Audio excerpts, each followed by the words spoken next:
the odds that someone gets knocked out in this fight are what, and who would be more likely to get knocked out? Hey, Brandon, if I were you, I'd start doing some dieting, some calisthenics. I find you buck naked on there, possible, quite possible. You know what I mean? Oh, great. It's pretty okay. Brandon and I have a bet going on this McGregor Mayweather fight, and it's finally coming up this week, and we're going to preview that fight here with a guy who is probably more qualified to talk about this stuff than anybody we've had on the show. We've been just gas-backing back and forth, but we welcome Chris Lytle to the show, and we're going to talk to him a little bit about this fight to see which one of us is going to get embarrassed coming up soon. Chris, how you doing? What's happening, guys? And first and foremost, I got to hear what this bet is. Let me know what the bet is. Okay, so here, it was twofold, okay? I mean, we got into a little argument on the show about this, about Conor and Floyd. We almost got into our own fight here on the show. Yes, we could have been on the undercard. Nice.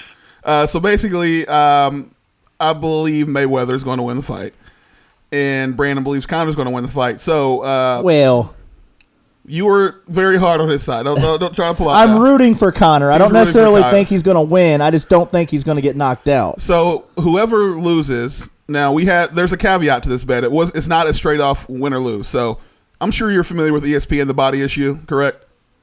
Yeah. So loser has to do a pose from the body issue. And what's going to happen is if it's a knockout, it's going to be completely naked.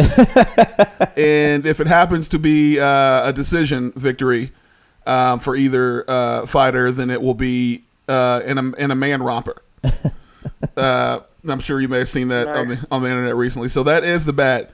Now, do you think one of us will be naked or will we be in a romper? Because is there any chance? I mean, it's a fight, so it's always a chance someone gets knocked out. But the odds that someone gets knocked out in this fight are what, and who would be more likely to get knocked out?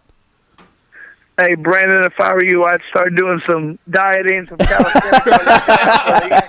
I find you buck naked on there, possible, quite possible. You know what I mean?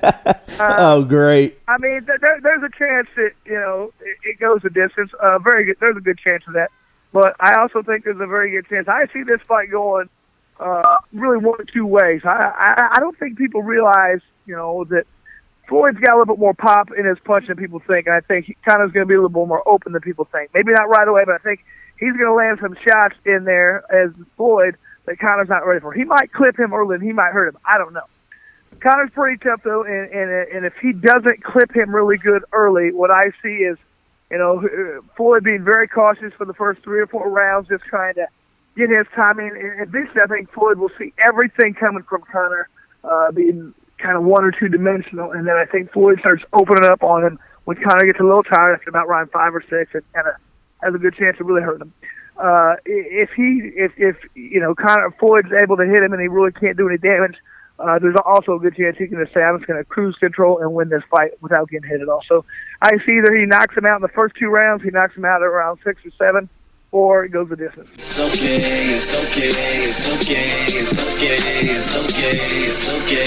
You can run and tell my city I'm on, I'm on, I'm on, I'm on, I'm on, I'm on. You can run and tell my city it's on.